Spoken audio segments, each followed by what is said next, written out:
एक नियम बनना चाहिए कि अगर 5 मिनट से ज्यादा कोई भी टोल प्लाजा पे खड़ा है तो उसकी गाड़ी को फ्री में निकलने दिया जाए। सर, इतना पैसा देने के बाद भी अगर 30 से 40 मिनट टोल प्लाजा पे खड़ा होकर समय बर्बाद करना पड़े, लाइनों में लगना पड़े, तो क्या फायदा सर। जम्मू कश्मीर हाईकोर्ट ने अपने 2 टोल प्लाजाओं पे 80% की छूट देते हुए कहा कि सड़कें इतनी खराब हैं कि ऑपरेटर को टोल वसूलने की कोई अधिकार नहीं है। Sir, incidence of tax related to roads and highways is very very high in India.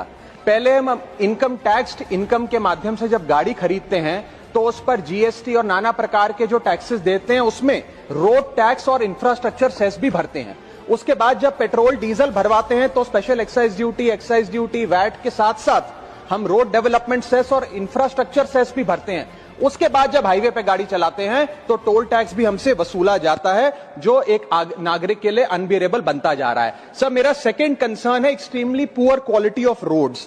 Sir, इतना टैक्स भरने के बाद हम उम्मीद करते हैं कि रोड की क्वालिटी अच्छी होगी, ड्रेनेज सिस्टम अच्छा होगा, लेन डीमार्किंग होगी, लाइटिंग होगी और सेफ्टी इंफ्रास्ट्रक्चर होगा, लेकिन यह भी हासिल नहीं होता और इसी के साथ साथ नेग्लिजिबल मेंटेनेंस का भी शिकार होना पड़ता है, जिसके चलते गड्ढे, पॉटहोल्स, ब्लैक स्पॉट्स और सरफेस डिफॉर्मिटीज देखी जाती हैं और हजारों लोग रोड एक्सीडेंट्स का सालाना शिकार होते हैं।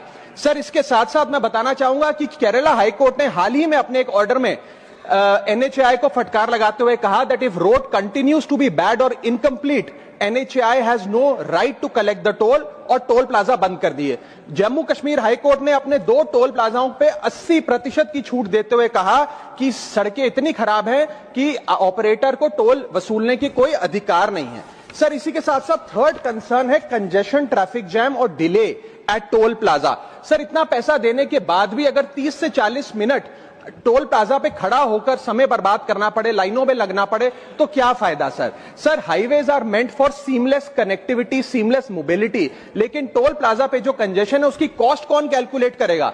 सबसे पहले गाड़ी ऑन रहती है, उसकी फ्यूल कॉस्ट, दूसरा आदमी का समय बर्बाद होता है, उसकी प्रोडक्टिव मैन पावर कॉस्ट, उसके साथ साथ शेड्यूल डिसरप्ट होता है, जॉब इंटरव्यू कैंसिल होता है, बिजनेस अपॉर्चुनिटी लूज होती है, एग्जाम कैंसिल होता है, उसकी अपॉर्चुनिटी कॉस्ट। इस तमाम कॉस्ट को अगर आप जोड़ेंगे तो पाएंगे कि एक invisible cost to our economy है जिसके बारे में कोई बात नहीं करता। इसके साथ साथ कई सारी लेन्स तो ऐसी हैं सर जिसमें लोग नहीं बिठाए जाते, बैरियर नहीं होते, जिसके चलते कंजेशन होता है। मेरा चौथा कंसर्न कि फुल कॉस्ट रिकवरी के बाद भी टोल वसूला जाता है 20-20, 30-30 साल तक।